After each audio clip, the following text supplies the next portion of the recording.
मेरा नाम विशाल साहू है और आज हमारा जो टॉपिक है 11th क्लास का चैप्टर नंबर 3 ट्रिग्नोमेट्रिक फंक्शन। तो ट्रिग्नोमेट्रिक फंक्शन क्या है? तो ट्रिग्नोमेट्रिक होता क्या है? ट्रिग्नोमेट्री का सिंपल मीनिंग होता है measuring the side of triangle. Triangle की साइड्स को मेजर करना। जो ट्रायंगल होता है इसकी इस साइड की लेंथ कितनी है, इस साइड की लेंथ कितनी है, इस साइड की लेंथ कितनी है, तो इसे ही हम ट्रिग्नोमेट्री फाइंड करते हैं। और ट्रिग्नोमेट्री का जो बेसिक रहता है वो क्या होता है? ट्रिग्नोमेट्रिक रेशियो, जो डिपेंड करती है वो लाइक राइट एंगल पर डिपेंड करती है। इसकी साइड से जो हमारे पास रेशियो लेके टू साइड से रेशियो लेके हम क्या बनाते हैं?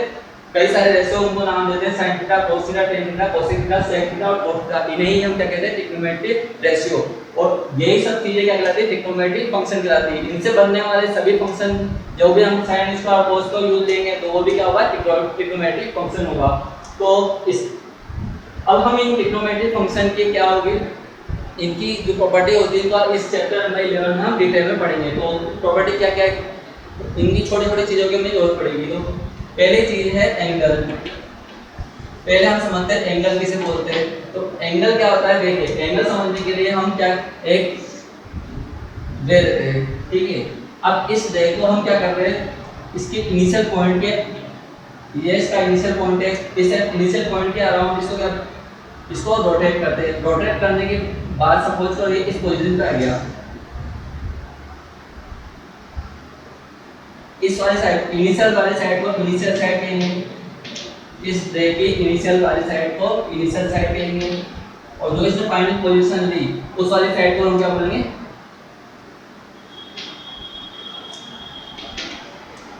Terminal side. और जिस पॉइंट के अराउंड ये रोटेट हुआ है उस पॉइंट को हम क्या कहेंगे? वर्टेक्स। तो इनिशियल साइड से टर्मिनल साइड पर मूव होने पर ये कितना मूव होता है उसे ही हम एक उसी मेजरमेंट को हम क्या कहते हैं? एंगल कहते हैं। तो उसको हम मेजरमेंट को क्या कहते हैं? एंगल कहते हैं। ठीक, अब ये एंगल पॉजिटिव भी हो सकता है और नेगेटिव भी हो सकता है। तो कब तो पॉजिटिव होगा, कब नेगेटिव होगा? हम ये जानते हैं कि जो क्लॉक की जो डायरेक्शन होती है, क्लॉक हमारी कितनी चलती है? ये हमारी क्लॉक है। क्लॉक की डायरेक्शन क्या होती है? ये तो होगी क्लॉकवाइज।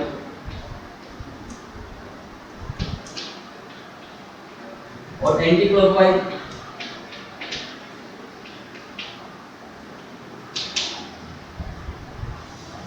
अगर हम बात क्लॉक के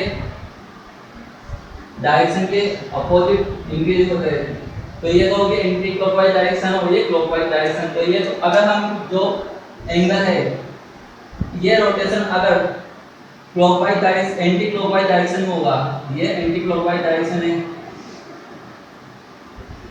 तो ये एंगल क्या होगा? पॉजिटिव एंगल होगा। ये एंगल क्या होगा?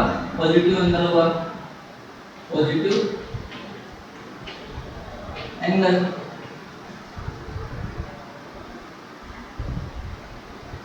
एंटी क्लॉकवाइज डायरेक्शन में, एंटी क्लॉकवाइज डायरेक्शन में, क्लॉकवाइज डायरेक्शन में क्या होगा?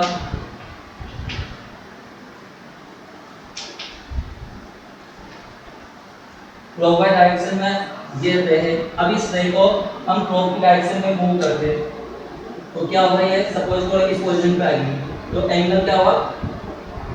एंटी क्लॉकवाइज डायरेक्शन में ये एंगल होगा जो नेगेटिव एंगल होगा। इसे हम माइनस थीटा से डिनोट करेंगे तो ये जो एंगल होगा नेगेटिव एंगल होगा। तो हमें बस ये ध्यान रखना है कि जैसे हम एंटी क्लॉकवाइज डायरेक्शन में आते हैं तो ये एंगल पॉजिटिव होगा, और जैसे अगर क्लॉकवाइज डायरेक्शन में जाते हैं तो हम क्या होगा? ये एंगल नेगेटिव एंगल होगा। तो ये तो हुआ सिंपल कि कब तो पॉजिटिव एंगल होगा, कब नेगेटिव होगा।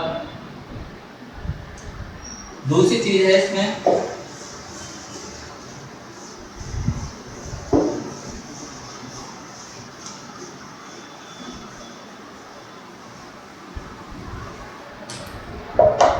डिग्री। देखिए, डिग्री हम पढ़ते रहते हैं कि हमने कई बार 90 डिग्री, 270 डिग्री, 180 डिग्री बनाया है। तो होता क्या है कि एक रे है, ये मूव होने के बाद ये मूव होने के बाद वापस उसी पोजीशन पे आ गई। तो ये जितना इस पूरे रोटेशन को हम क्या बोलते हैं? रिवोल्यूशन बोलते हैं। कि जहाँ से शुरू होते हैं उसी पोजीशन पे वापस आ गई। तो ये कितना 360 मूव होता है। तो अगर इस पूरे रिवोल्यूशन को अगर हम 360 पार्ट में डिवाइड करें तो जो इसका वन पार्ट होगा, ये हमें 360 पार्ट में से हम डिवाइड करेंगे तो जो इसका वन पार्ट होगा वन पार्ट, इसका जो वन पार्ट होगा वो क्या होगा, पूरे रिवोल्यूशन का 130-60 पार्ट। इसका रिवोल्यूशन, कितना रिवोल्यूशन हुआ, यहाँ से अगर इसी मूवमेंट पे आगे तो कितना 360 डिग्री, 360 है यहाँ तक एंगल, तो वो कितना होगा, इसे ही हम 1 डिग्री लेंगे। तो डिग्री को हम डिनोट करेंगे सिंपल, अगर डिग्री का साइन होता है डिग्री, तो हम डिग्री इस टाइप से शो करना है, किसी के भी ऊपर अगर इस टाइप से पॉइंट लगा देंगे तो उसे हम डिग्री से डिनोट करेंगे। तो डिग्री होता क्या है, पूरे रिवोल्यूशन का 130-60 पार्ट, इसका 1 डिग्री होगा, 2/30-60 पार्ट क्या होगा, इसका 2 डिग्री होगा, 3/360 पार्ट पूरे रिवोल्यूशन का वो 3 डिग्री होगा। तो इससे सिंपल से डिग्री जानते हो, यहाँ पे आप जानते हो कि 90 डिग्री होता है, यहाँ पे 180 डिग्री, यहाँ पर 270 डिग्री। तो डिग्री तो सिंपल सी चीज है। अब डिग्री के बाद में आती है रेडियन। रेडियन क्या है देखिए,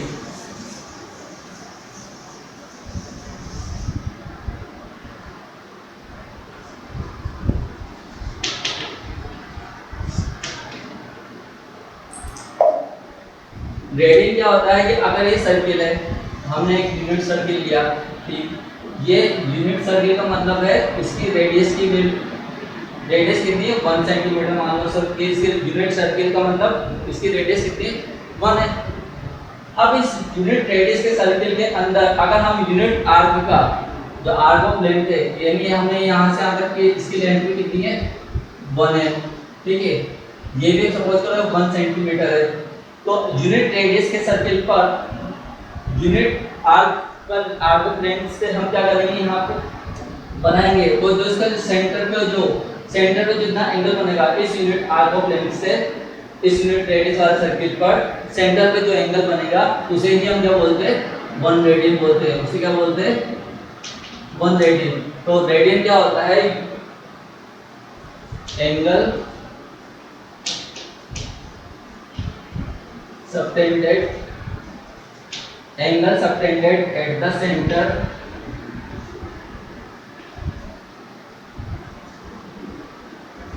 by the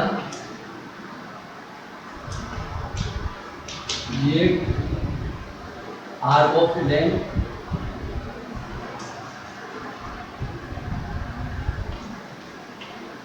in the unit circle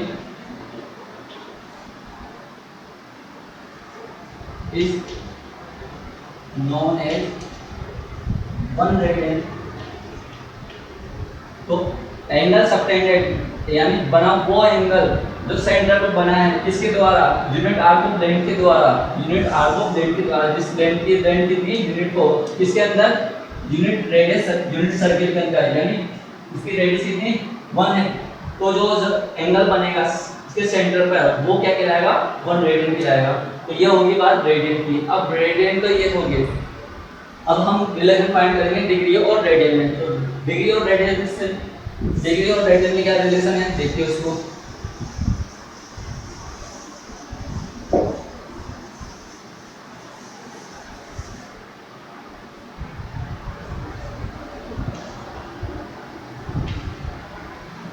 इसी रेडियन के अंदर एक इंपॉर्टेंट फॉर्मूला भी है, वो होता क्या है देखिए। रेडियन का एक इंपॉर्टेंट फॉर्मूला होता है कि जैसे इसकी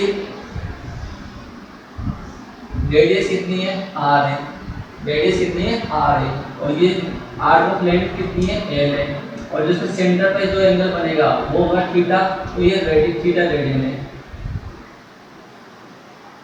तो यानी आर्क ऑफ लेंथ l सब m at the center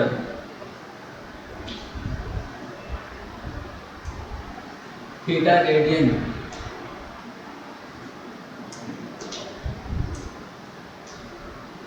in r radius circle, यानी r रेडियस ऑफ सर्किल के अंदर जो आर्क ऑफ लेंथ l है कितना एंगल बना रहा है, थीटा रेडियन बना रहा है सेंटर पे। तो इसका एक फॉर्मूला होता है theta equal to l by R, यानी theta radian equal to arc of length R को लेंथ अपॉन रेडियस, और यहाँ पे जो थीटा होगा वो किसमें आएगा, रेडियन में। ठीक है, तो जब भी हम इस फॉर्मूले का यूज करेंगे वो हमेशा किसमें होना चाहिए, रेडियन के अंदर होता है। हम क्या गलती करते थे कि हमको डिग्री के अंदर दिया होता है, हमको डिग्री के अंदर थीटा दिया होता है और हम क्या करते हैं डायरेक्ट उसका यूज कर लेते हैं। इससे क्या होता है, यहाँ पे इस फॉर्मूले को यूज करा तो उससे वैल्यू हमारे पास रेडियस की या आर को लेंथ की वैल्यू क्या रहती है, गलत आ जाती है। तो हमें स्पेशल तौर से ध्यान रखना पड़ेगा कि यहाँ पे जो थीटा की वैल्यू, ये फॉर्मूला सिर्फ और सिर्फ रेडियन के लिए बना है। इसको अगर आप डिग्री वाले के लिए इसका यूज कर रहे हैं तो पहले आपको उसको रेडियन में चेंज करना रहेगा। रेडियन में चेंज करने के बाद ही जाके आपको इस फॉर्मूले का यूज देना रहेगा। तो इस चीज का खास तौर से ध्यान रखना पड़ेगा कि डिग्री में दे रखा तो रेडियन में चेंज करो, तब जाकर इस फॉर्मूले का यूज करो। थीटा रेडियन की वैल्यू फाइंड करनी है, आर को लेंथ पुट करो, रेडियस पुट करो, तो आपका थीटा रेडियन आ जाएगा। अब हम डिग्री को रेडियन में कैसे चेंज करेंगे, तो नेक्स्ट टॉपिक है relation between degree and radian.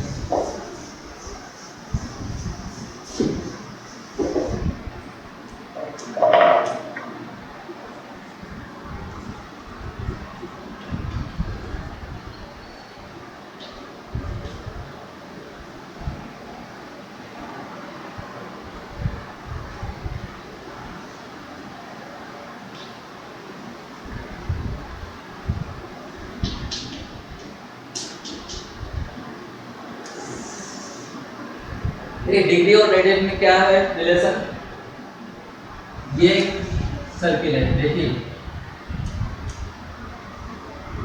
अब ये सर्किल क्या होता है कि सर्किल की क्या कहलाती है, पूरी सरकमफेरेंस परिधि जिसे बोलते हैं हिंदी में।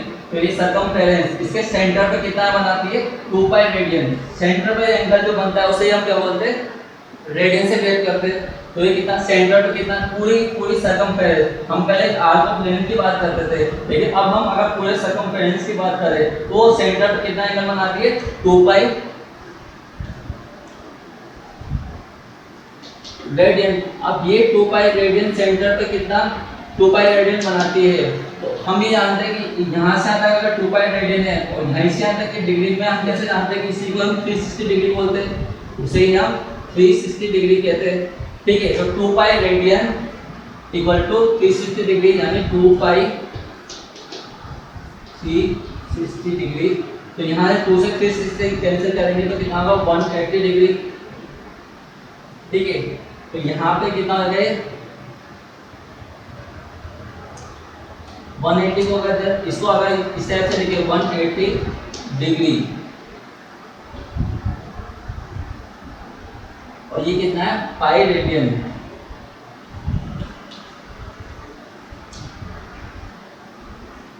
तो अब इस 180 को पाई में डिवाइड करेंगे तो कितना हो जाएगा, pi 180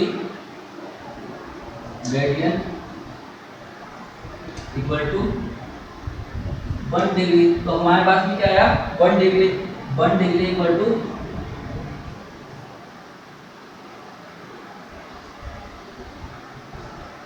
1 degree equal to pi by 180 radian. तो 1 degree equal to pi by 180 radian, ये हमारे पास में इसकी वैल्यू आई। तो जब भी हमको डिग्री से रेडियन में चेंज करना है तो क्या हमको इस फॉर्मूले का ध्यान रखना है, 1 degree equal to pi by 180 radian होता है। अगर हमको रेडियन में दे रखा है और हमें डिग्री में चेंज करना है तो हमें क्या करना रहेगा, इस 180 बाय पाई को इधर की तरफ ले जाएंगे तो कितना आएगा, 180 के ऊपर आ जाएगा, पाई नीचे आ जाएगा। तो उससे हमारे पास वैल्यू कितनी आ जाएगी, 1 रेडियन 180 अपॉन पाई